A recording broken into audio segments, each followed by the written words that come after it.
Moi boas. Alguma vez parastes a pensar como é posible que un país enteiro, con millóns de persoas, se poña de acordo para funcionar? Pois hoxe imos descubrir o segredo. Falaremos da Constitución de 1978, que é nin máis nin menos que o Manual de Instruccións de España. A ver, imos pensar nisto un momento. Somos moitísima xente vivindo nun mesmo territorio. Entón, como nos organizamos? Como facemos para poder convivir en paz e que todo funcione máis ou menos ben? Pois a resposta, como en tantas cousas, é con organización. Imaxinade que queremos facer unha festa xigante. Para que todo saia ben, o mellor é dividila en grupos máis pequenos, verdade? Pois co noso país pasa exactamente o mesmo. Vexamos como se organiza o territorio español. É como un xogo de construcción, vedes?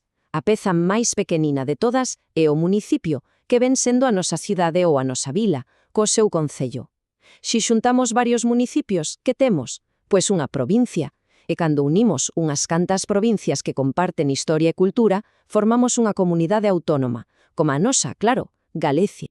Moi ben, xa temos os bloques, pero quen pon as regras para que todos estes bloques encaixen e non se esgorrallen? Pois para eso necesitamos unha lei superimportante, a nosa protagonista de hoxe, a Constitución. O Manual de Regras definitivo.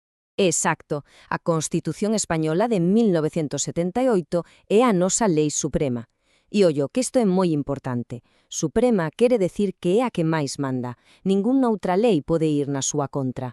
É a norma que está por riba de todas as demais e a que pon as bases da nosa vida en democracia. Para entendelo, aínda mellor, pensade nela como se fosen as regras dun xogo. Para que un partido de fútbol funcione e todos poidan xogar de forma xusta, necesitamos unhas normas claras que todo mundo coñeza e acepte, non si?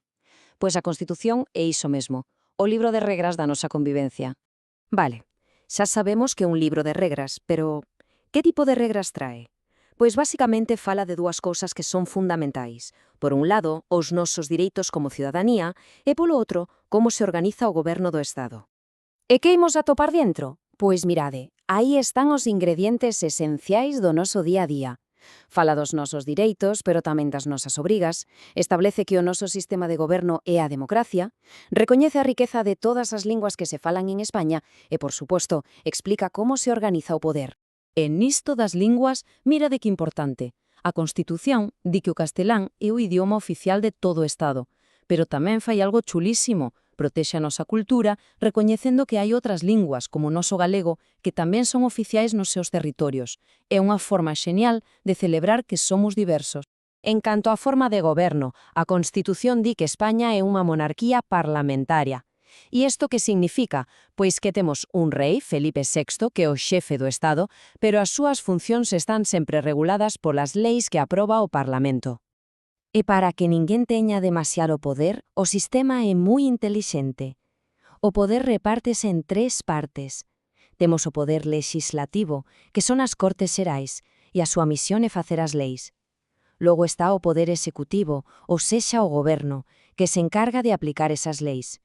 E finalmente o poder xudicial, os xuíces e tribunais, que vixían que todo o mundo as cumpra. Así conséguese un equilibrio perfecto. E todo isto, que parece tan grande, como nos afecta aquí en Galicia? Pois a Constitución tamén pensa neso. Non só organiza o Estado en xeral, senón que recoñece o direito ao autogoberno das comunidades autónomas, é dicir, que teñan as súas propias regras. E como funciona isto do autogoberno? Pois imaginade que a Constitución é como a nai de todas as leis.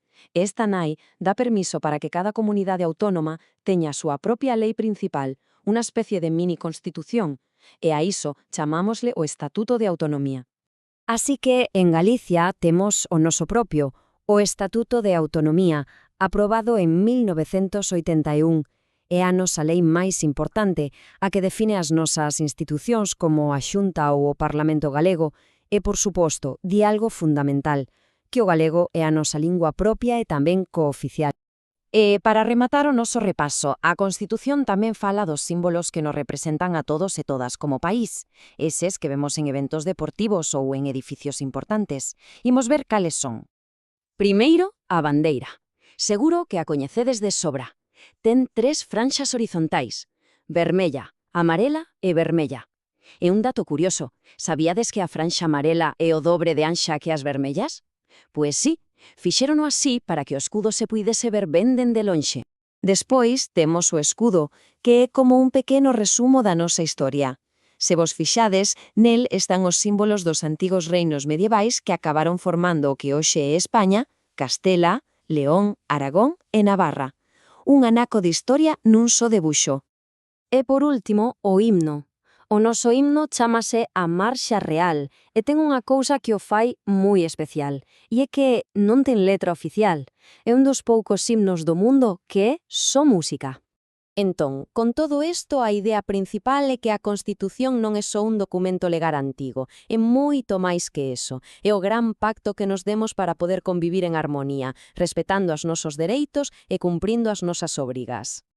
E agora sí, para rematar de verdade, deixovos unha pregunta para que lle dedes unhas voltas. De todas estas regras que vimos hoxe, cal vos parece que é a máis importante para o noso día a día? Pensadeo ben. Ata a próxima!